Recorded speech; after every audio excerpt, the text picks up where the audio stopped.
Şu günler Mary şäheriniň polisiýa müdirliginiň ýangyn howpsuzlygy bölüminiň işgärleri ähli bazarlara we dukanlara aýlanyp, ýangyn söndürüji enjamlaryň bardygyny ýa ýokdugyny barlaýarlar. Olar barlyklaryň sebäbini şäheriň söwda nokotlarynda, hususan-da Lälezar bazarynda bolan ýangynlaryň ýany ýangyn howpsuzlygyny güýçlendirmek bilen düşündirýärler. Polisiýa we ýangyn howpsuzlygy gullugynyň işgärleri ähli bazarlarda we köçeleriň gyrasyndaky köp gatly jaýlaryň arasyndaky dukanlarda barlyk geçirýärler. Olar ýangyn dörände ýangyny öçürmek üçin çäge, suw, ot ýa-da ýürite ýangyn öçürjileri görkezmegi talap edýärler diýip Marly Telekeçe Azatlyk radiosynyň Tebitdäki habarçysyna gurrun berdi. İçeri işler ministrliginiň wekilleri ýangyn söndürji enjamlary bolmadyk telekeçilere jerime salmak bilen haýwat atýarlar.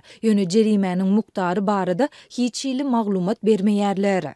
Olar diňe jerimäni tölemäge baranyňyzda näçe tölemelidiňizi bilersiňiz diýärler.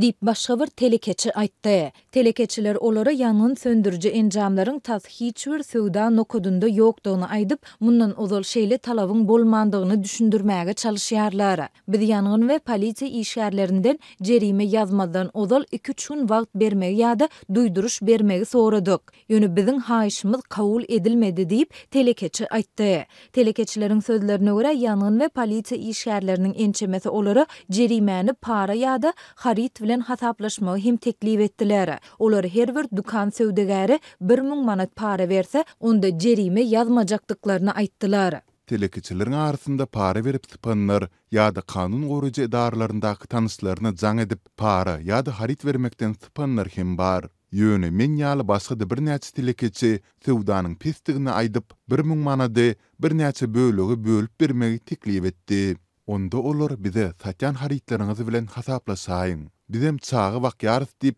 bürünç, makaron, mäs, nohut, şeker, ak un, güne wakar ýagy, süýji we kökö, hatda hajytxana haritlaryny alyp sol 1000 manata dogurladylar. Olar bize para berdim ýa harit bilen hasaplaşdym diýip hiç ýerde aýdaýmaň diýip hem diýdiler. Diýip telekeçileriň biri aýtdy. Azatlyk baýdylanlar barada Marynyň polisiýa müdirliginiň ýangyn howpsuzlygy bölümünden kommentari alyp bilmedi. Barlyklar barada adatça bolşaýaly resmi metbuatda hem hiç bir maglumat göze ilmeýär. Ýöne içeri işler ministrliginiň wekilleri barlyklaryň sebäbini şäheriň söwda nokotlarynda, hususan-da Lälezar bazarynda bolan ýangynlaryň ýany ýangyn howpsuzlygyny güýçlendirmek we geljekde uly ýangynlaryň döremeginiň öňüni almak bilen düşündirýärler. Ýatlasak 21 awgustda Marynyň Lälezar bazarynda ýangyn döredi. Wakada bazardaky azyndan 7 dukan dolu diýen ýaly ýandy. Ýöne adam pidasy bolmady. Söwdegärleriň anyk näçe ziýan çekendigi belli däl.